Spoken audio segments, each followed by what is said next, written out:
I'd like to start out with seeing a show of hands of how many people have been involved with a wedding. Either it was your wedding or you're part of the planning or the wedding party. Show of hands. Almost the entire room. So you know how much planning went into that. Picking out the bridesmaid's dress, picking out the shoes, the bachelor party, all the moving pieces that had to be lined up for that event to be successful. In fact, at the very end of that event, those days and months and weeks and years of planning turn out to be just a few precious moments.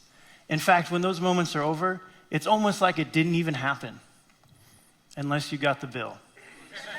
And then you know it happened. It's amazing how expensive flowers can be. But most of you probably didn't expect an entrance like that to hear me start talking about a wedding. But the fact is, organizing the largest human puzzle and putting a wedding together have a lot alike. Both take a lot of timing, planning, and a lot of moving pieces to line up for that event to be successful. Now, most of you probably haven't had the experience of jumping out of an airplane. How many people have jumped? All right, cool. Less than an eighth. I would highly recommend that you try it. It's the most amazing thing you can ever do. But the fact is, you've probably only been exposed to it through YouTube, through media, and probably not in the best of light. But so I'd like to explain a couple things of what skydiving is, so what we're going to talk about tonight makes a little bit more sense. So within skydiving, there's several sub-disciplines. There's a discipline of accuracy, where you use your parachute and you land on a target.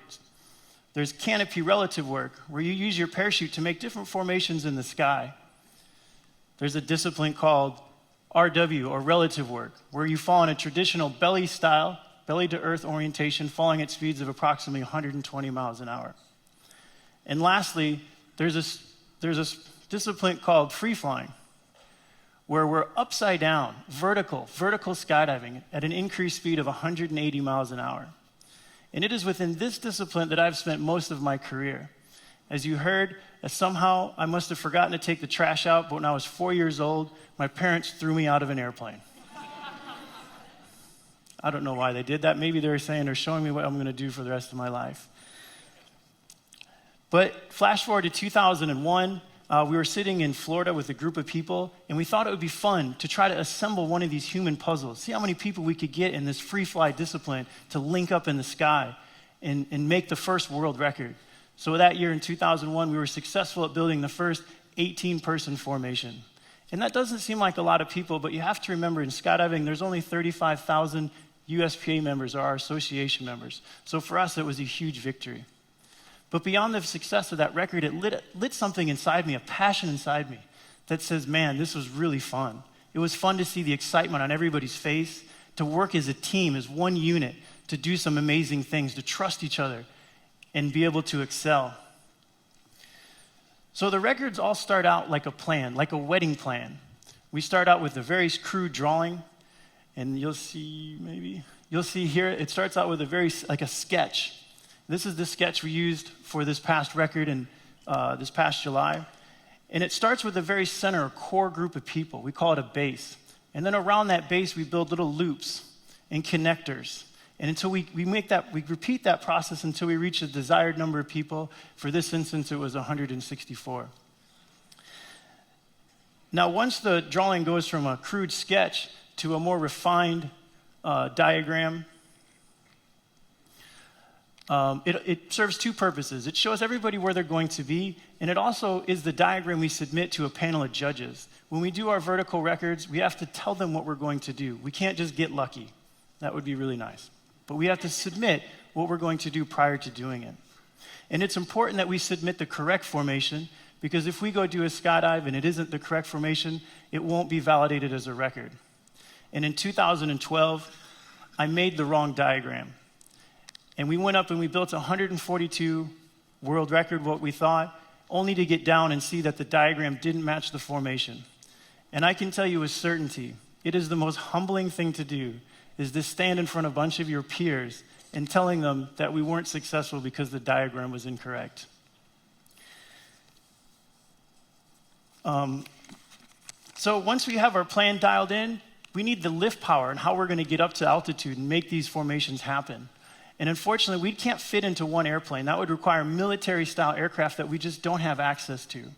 We use airplanes probably that you've never heard before, that being a Twin Otter, Skyvans, and Sherpas. A face only a mother can love. These airplanes are stripped down to the bare necessities. There's no beverage carts, no flight attendants. There's not even seats. And we take these airplanes, we configure these airplanes just like we configure the people in a formation. And the aircraft formation allows us to jump from our airplanes to the center of the formation or to that core group of people. You can see we used 7 airplanes for this last record, configured in that diamond style, as I just mentioned. Now, to get enough working time, we have to go up to 19,000 feet. That's 3.5 miles above terra firma.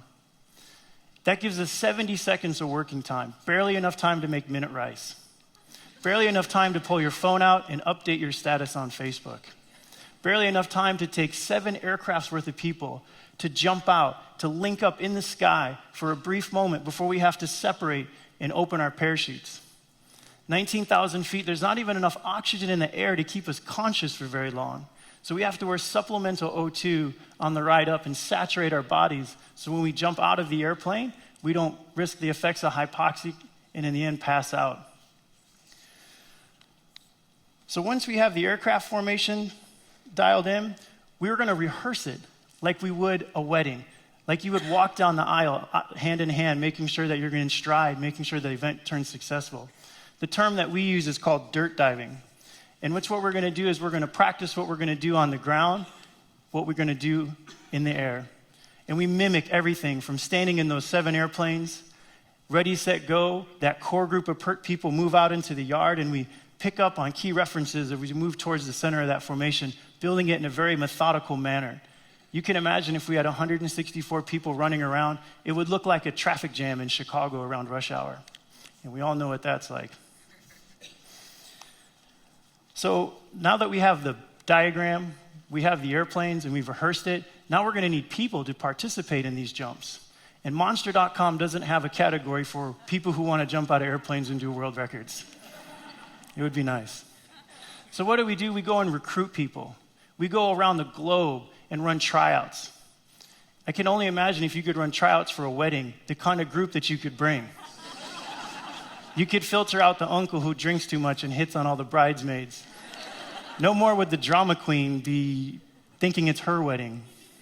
And you could assemble the best group of people around you.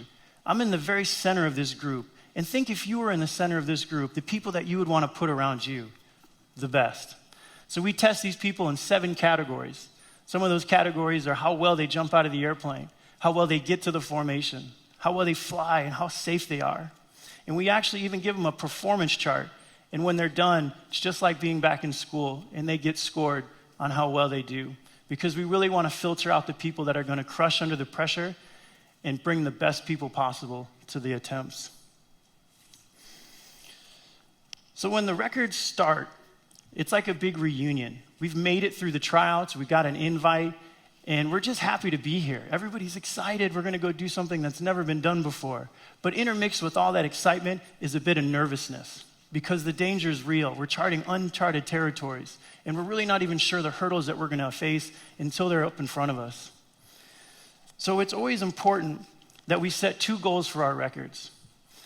The goal number 1 would be everybody goes home safely at the end of the event. Goal number 2 is everybody goes home safely with a world record. And we never try to overpower goal number 2 with goal number 1 because it's not really a victory if everybody doesn't go home safely. Now, as we make our way through the jumps during a record process, we work with what we call a bench. And it's just like a sporting team would have people ready to cycle in when the starting lineup isn't doing well or they get tired or they're not performing really well. We work with a OneWay Bench because we want people performing at their very highest level to be safe and to be successful. So if somebody comes to the jump and they get lost, or they don't get into their position, or they just simply aren't performing very well, we ask them to sit down. And it is a bummer to tell that to somebody, and the devastation they see in their face. It's a bummer to them, to us. Nobody likes doing that. But in order to be successful, we aren't setting out to make new friends. We're setting out to achieve our 2 goals and obviously make a world record. So emotions can run awfully high in the sense that I'd like to tell a story of a record we did in 2012 where we're walking to the airplanes. We just finished our rehearsal. We're walking to the planes just to get ready to do an attempt. And we made some cuts on the jump prior. And one of the boyfriends of the girl that got cut came up to us and just simply did not approve. Didn't think we were doing the right thing, was just angry. And there's not much time when we start moving to the airplanes to do the jumps. So I simply told him, if it means that much to you, give her your spot. And I'm going to leave it up to all of you to guess who was on the next jump. But you should know that we did go up and set a world record on the next jump. So oftentimes when we can start building trust within the group is when we start seeing success. If we could go out and arrange a group of people with 100% trust, the sky is truly the limit on what you could do with that group of people. In the record jumps, once we start building confidence on what we're doing and we trust the people around us, knowing that they're going to go right to where they need to be, and I can count on them to be where they need to be, we're going to start seeing success at a rapid rate. And it's only until we see this trust that we start being successful on these record jumps. It's easy to get frustrated and complain because you're doing your job and the people on the outside aren't getting in their positions. But we have to filter that. We have to say we have to unite as a team and do this. We're not 164 individuals. We're one flying unit. And we have to perform like that. We have to trust each other. And until we do that, the records won't be successful. So every great accomplishment in life takes time. If you were to think back to the beginning of the wedding and all the planning and the arranging that goes into it, it all takes time. Anything worth a grand reward takes time. Whether that's getting your skydiving license and making your way through those tryout camps and earning an invite, making your way to the actual record jumps and making it onto an actual record, everything takes time. Everything takes time and trust. And I'd like to conclude with what 3 years of planning look like in 70 seconds of trust.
Thank you.